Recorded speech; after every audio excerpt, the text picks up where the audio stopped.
languages. It will help you with modern languages, and it does give you a breadth of knowledge. And I was going for breadth. I wanted them to know as much as they could know. And in fact, I tell you, our college allows high schoolers to take classes if they're 16, and it's much, much cheaper. And so I took my daughter in to see if she could do it. And we have a transcript, and I give them credit for everything that they do. And so it was very full. She had done a lot. And the woman said, "Oh, I think you could start next fall." And I said, no, I'm just wondering, can she take a class as a high schooler? And Hannah looked and said, "I could begin next year." And we were only halfway through her junior year, which is the next to last year. And the woman said, "You definitely have enough credits. You have enough math, science, history."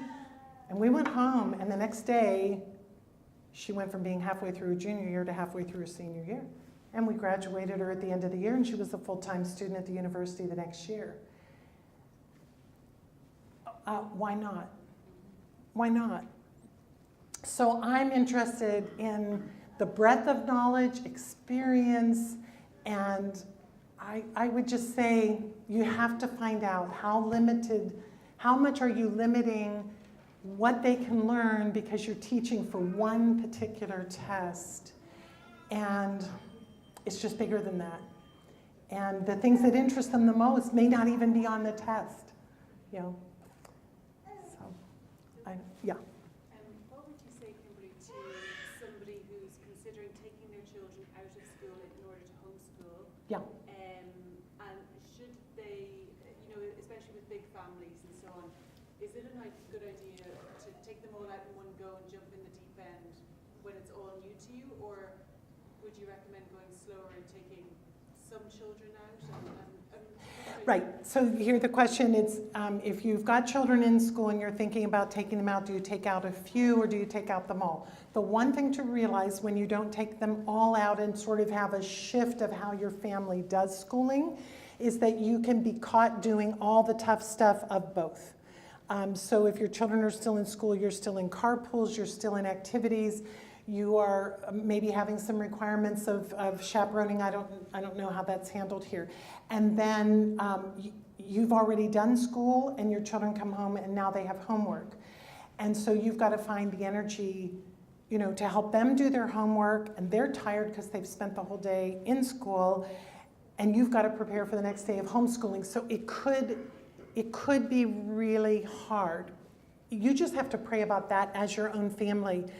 But for me, homeschooling was so unifying.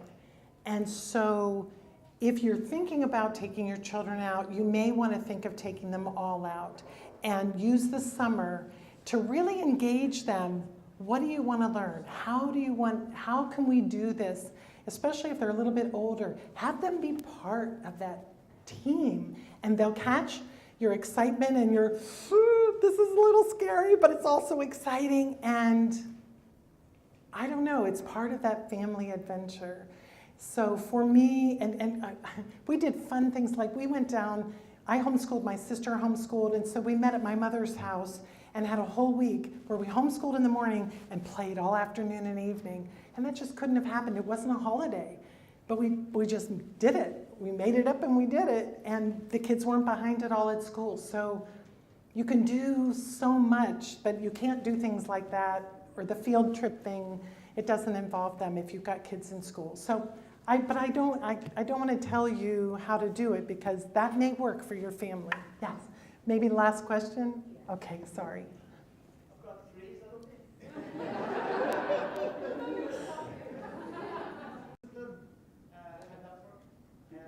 How did you change motivation from marbles to other things as they grew up?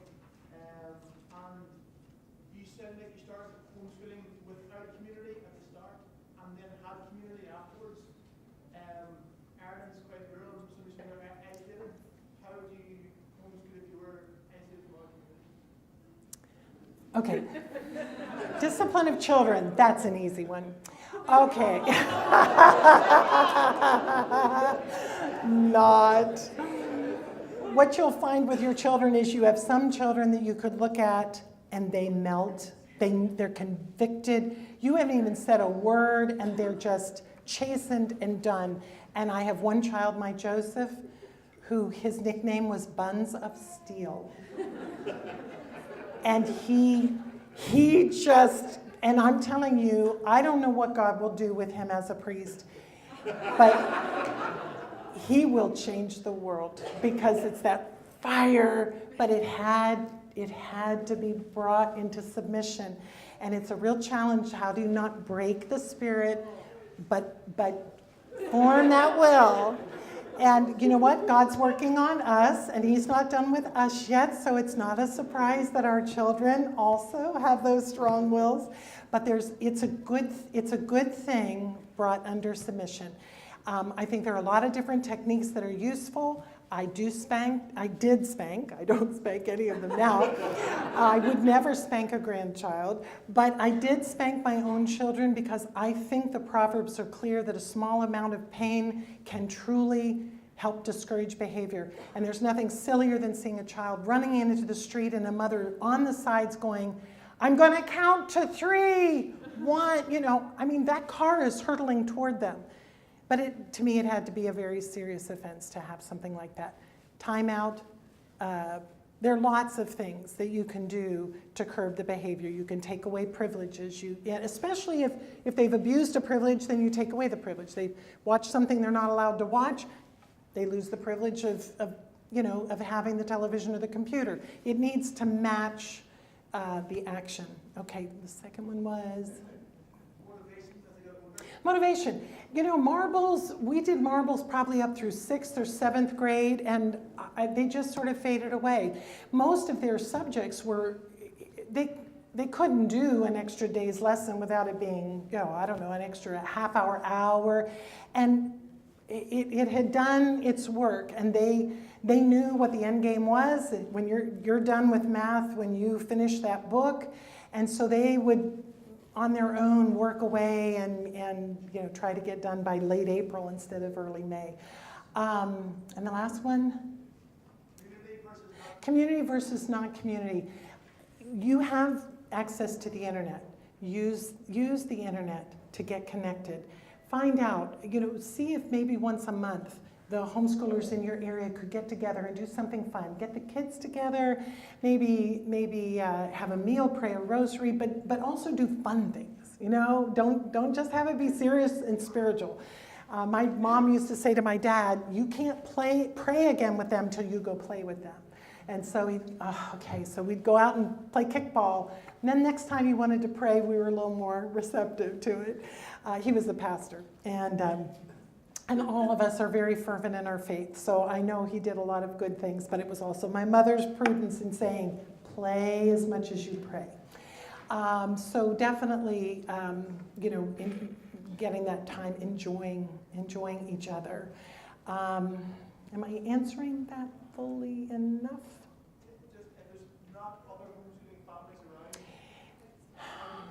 I mean, if you can Skype, maybe even once the children meet in the families, maybe give them a chance to Skype. Someone said last night, have you ever thought of Skyping homeschooling with your grandchildren? It's like, wow, that's a new thought. So I'm going to go back, and if they lived around the corner, I'm telling you, I would teach them. And if you have grandparents, aunts, uncles, anybody who has a particular skill, maybe you could draw them in to say, would you be willing to tutor Junior in, I don't know, maybe give him some carpentry lessons on the weekends? I mean, obviously we're talking about an older child and not an 8-year-old, but maybe you draw your family in. Maybe your father is just a wealth of Irish history knowledge, and you could say, would you come on Wednesdays and we'll do history with Grandpa?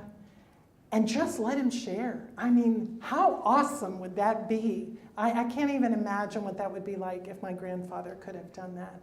So there are resources around you. You may have friends who are teachers who would say, here's a great way that I do this in my class. Maybe it would work with your children. Look for the resources around you and then see if you can get time together. Because it really does help for children to know other children who are homeschooled. I'll close with one last thing. My little son David, I signed him up at our fort. and he was going to do a summer like camp at this fort. And he gets there and they go around saying what school they go to. And he said, I'm homeschooled. And several of the children went, oh, okay. So then as they go through the day, David's the one that keeps asking questions. And finally one of them said, well, you're not retarded. He said, why did you think I was retarded? He said, well, you said you're homeschooled. And there are children who don't get it, who think that they're home because there's something weird about them, something, that you don't want other people to know about them. And other children need to know homeschooled children so they know they don't have a horn growing out of the back of their head or something, that we're normal. And one final thought. Make sure that what binds you to everyone in your community is your faith. No matter how you school your children, let faith be central. If you're a homeschooler, let it be an adjective, not the noun. Not the noun. Because we want our children to know the most important thing is being part of the kingdom of God, part of the church. And how they're homeschooled, how they're schooled in school it's a piece to the puzzle, but it's not what defines us. What defines us is being Catholic. I'll close with that. Okay. God bless you.